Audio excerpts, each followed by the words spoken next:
வீடியோவில் நம்ம என்னென்ன ஸ்டிச் இது வரைக்கும் நம்ம பார்த்துருக்கோம் அப்படின்னு பார்க்கலாம். டே 1ல் பார்த்தீங்கன்னா செயின் ஸ்டிச் பார்த்துருக்கோம். ஃபுல்லாக செயின் ஸ்டிச் எப்படி போடுறது என்னங்கிறது ப்ராக்டிஸ் பண்ணியிருக்கோம்.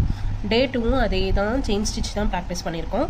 அப்புறம் டே 2லேயே நம்ம வந்து ஸ்கொயர் ஷேப்பில் எப்படி ஃபினிஷிங் பண்ணுறது, ஷார்ப் எட்ஜ் எப்படி வர்றது அதெல்லாம் இன்றைக்கி பார்த்துருக்கோம். தென் வந்துட்டு சர்க்கிளில் பெண்டு எப்படி வர்றது அப்படிங்கிறத பார்த்துருக்கோம்.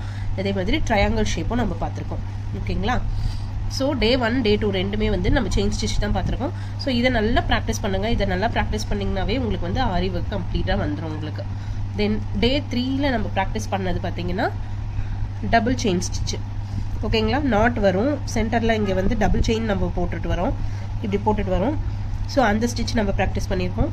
நெக்ஸ்ட் வந்துட்டு இது வந்துட்டு வி ஷேப்பில் செயின் ஸ்டிச் தான் பார்த்துருக்கோம். ஓகேங்களா? இது இப்படி போட்டுட்டு இங்கே ஒரு நாட்டு இங்கே ஒரு நாட்டு அந்த மாதிரி நாட் போட்டு நம்ம ஃபினிஷ் பண்ணியிருக்கோம். அதே தான் பா ஷேப்லேயும் அதே செயின் ஸ்டிச் தான், பட் பெருசாக போட்டிருக்கோம். ஓகேங்களா?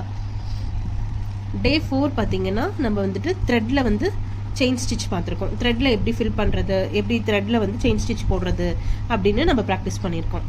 நெக்ஸ்ட் டே 4லேயே வந்துட்டு நம்ம பீடு, ஒவ்வொரு பீடாக சிங்கிள் பீடு எப்படி லோட் பண்ணுறது அப்படிங்கிறது நம்ம பார்த்துருக்கோம். ஒரு செயின் ஸ்டிச்சு, ஒரு single bead, chain stitch single bead, chain stitch single பீடுன்னு கம்ப்ளீட் பண்ணியிருக்கோம். இது வந்து ஒரு நெக் லைனுக்கு கொடுக்கலாம் அப்படின்னு நான் சொல்லியிருந்தேன், உங்களுக்கு ஞாபகம் இருக்கும்னு நினைக்கிறேன்.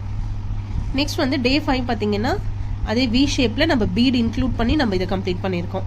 உங்களை இது வந்து பா ஷேப்லேயும் நான் ப்ராக்டிஸ் பண்ண சொல்லியிருக்கேன், அதுவும் நீங்கள் பண்ணிக்கோங்க. நெக்ஸ்ட் டே 5 வந்து fully loaded single line loaded beat stitch பார்த்துருக்கோம்.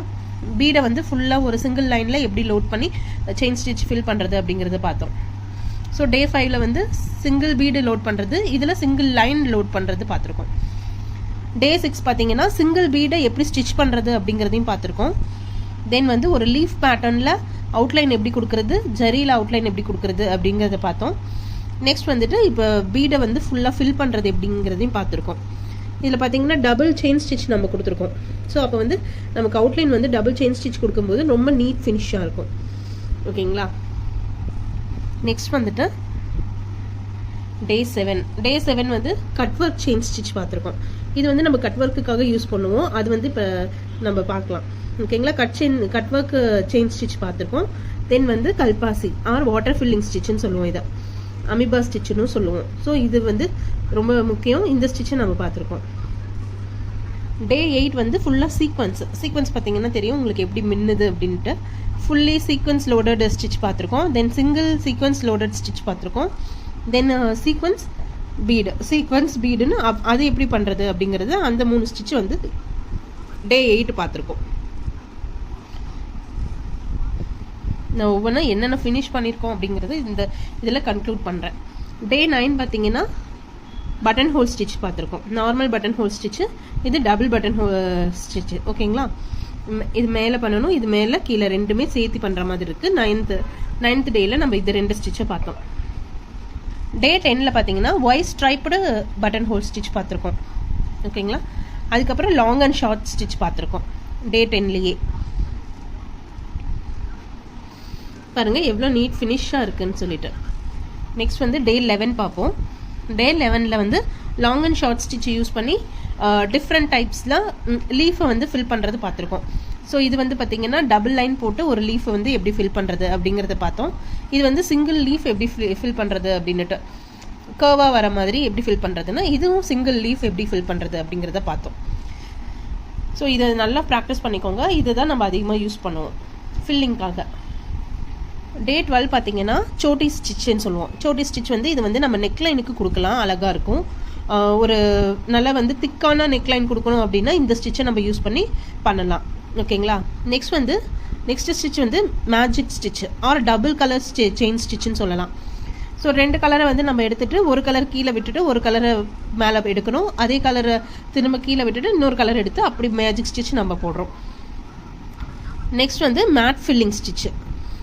இதுவும் டபுள் கலரில் நான் மிக்ஸ் பண்ணி போட்டிருக்கேன், உங்களுக்கு டிஃப்ரென்ஸ் தெரியணுங்கிறதுக்காக. சேம் கலர்லேயும் போடலாம், ரொம்ப அழகாக இருக்கும். ஸோ டே 12 வந்து நம்ம இதை ஃபினிஷ் பண்ணியிருக்கோம். டே 13 பார்த்தீங்கன்னா கர்தானா ஸ்டிச் பார்த்துருக்கோம். கர்தானாலேயே நான் நிறைய டைப்ஸ் இருக்குதுன்னு சொல்லியிருக்கேன். கிளாஸ் பீடும் இருக்குது, இதை விட பெரிய சைஸும் இருக்குது, நல்லா ப்ரூச்சுக்கு போடுற மாதிரி பெரிய பெரிய சைஸில் இந்த சைஸில் இருக்குது. டியூப் பீடும் இருக்குது. ஓகேங்களா. இது வந்து மெட்டாலிக் கர்தானா, உங்களுக்கு கலர் ஷேட் ஆகாது, நல்லா அப்படியே நல்லா ஸ்பார்க்கிளாக சூப்பராக இருக்கும் ஆக்சுவலாக. நெக்ஸ்ட் வந்துட்டு 2mm பீட் போட்டிருக்கோம். சுகர் பீடுக்கு அடுத்தது இருக்கிறது. இது வந்துட்டு 4mm பீடு. 4mm பீடு ஒரு சுகர் பீடு, 4mm பீடு ஒரு சுகர் பீடுன்னு நம்ம போட்டு இந்த ஸ்டிச்சை ஃபினிஷ் பண்ணியிருக்கோம். இது வந்துட்டு நீங்கள் செயின் ஸ்டிச்சு, உங்களுக்கு தெரியும் இது வந்து செயின் ஸ்டிச்சு, உங்களுக்கு வந்து ரோலாக கிடைக்கும். இதை வாங்கி அப்படியே ஸ்டிச் பண்ணணும். சிலர் வந்து க்ளூ போட்டு நம்ம ஒட்டுவோம், அதெல்லாம் பண்ணாமல் நம்ம கையிலேயே வந்து இதை ஸ்டிச் பண்ணி முடிச்சிருக்கோம். ஸோ இதனோட ஃபினிஷிங்கே வேறு மாதிரி இருக்கும். சரிங்களா. என்ன பண்ணாலும் நமக்கு நகராது. ஸோ அட் லாஸ்ட் வந்து நம்ம டோட்டலாக வந்து டே 13 வரைக்கும் ஓரளவுக்கு நிறைய ஸ்டிச்சை வந்து நம்ம கம்ப்ளீட் பண்ணியிருக்கோம். ஸோ ஒரு சைடு ஃபுல்லாக நம்ம ஒர்க்கை கம்ப்ளீட் பண்ணியிருக்கோம்.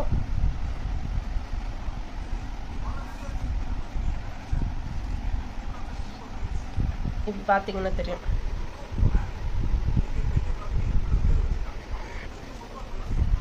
ஸோ ஒன் சைடு ஃபுல்லாக நம்ம முடிச்சிருக்கோம். நெக்ஸ்ட் இது வந்து நெக்ஸ்ட் சைடு வந்து புதுசாக ஃப்ரெஷ்ஷாக நம்ம ஸ்டார்ட் பண்ணலாம்.